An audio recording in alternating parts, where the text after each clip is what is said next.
many great ideas and works of art before it, the Hope in History mural on A. Philip Randolph started with a spark of an idea. It was a spark that came to Dr. Rudy Jameson while behind the wheel.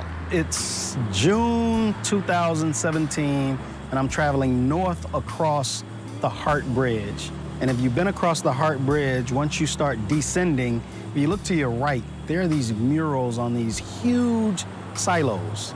So I'm looking at the murals and I'm thinking, wow. So I made 3 calls. My first call was to Rodney Hurst. My second call was to my partner, Chris Jansen, in the center. And my third call was to the members of the Eastside Brotherhood to see whether they would be amenable to having a mural placed on the building.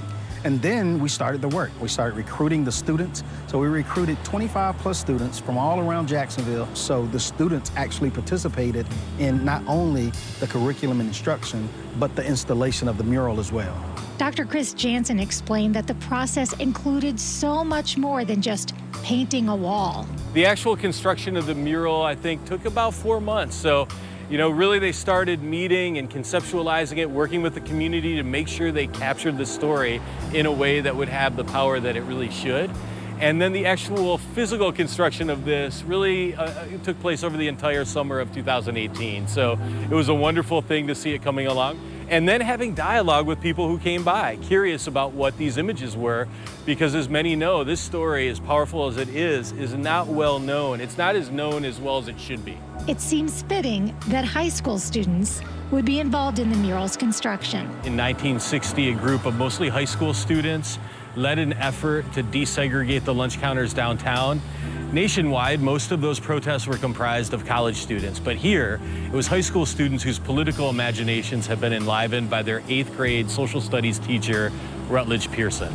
And Rutledge Pearson is on the mural. On the very, very front of the mural. So we believe that he's the exemplar for what an outstanding teacher does. An outstanding teacher not only transforms lives in the classroom, but can transform communities to make them more equitable and just, and that's what Rutledge Pearson did.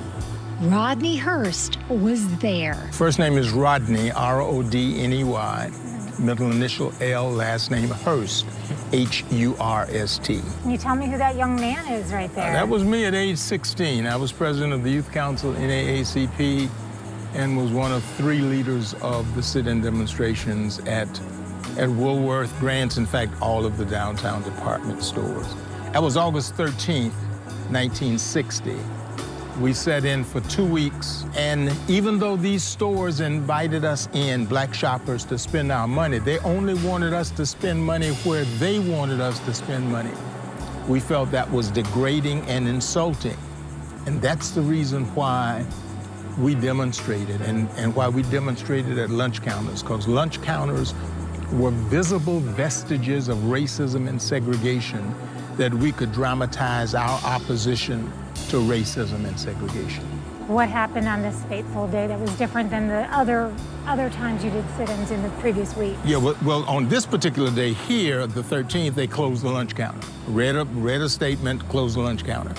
2 weeks later, as we sat in at Grants on the corner of Adams and Main Street, as we came out of Grants, we were attacked by 200 whites with axe handles and baseball bats running down Adams Street toward Main Street. We didn't sit in to eat a sandwich and to drink a beverage. We sat in because these stores were insulting to black shoppers. So the title of my book, It Was Never About a Hot Dog and a Coke, simply means that it was never about eating a hot dog and drinking a Coke. It was about our human dignity and respect and fighting against racism and segregation.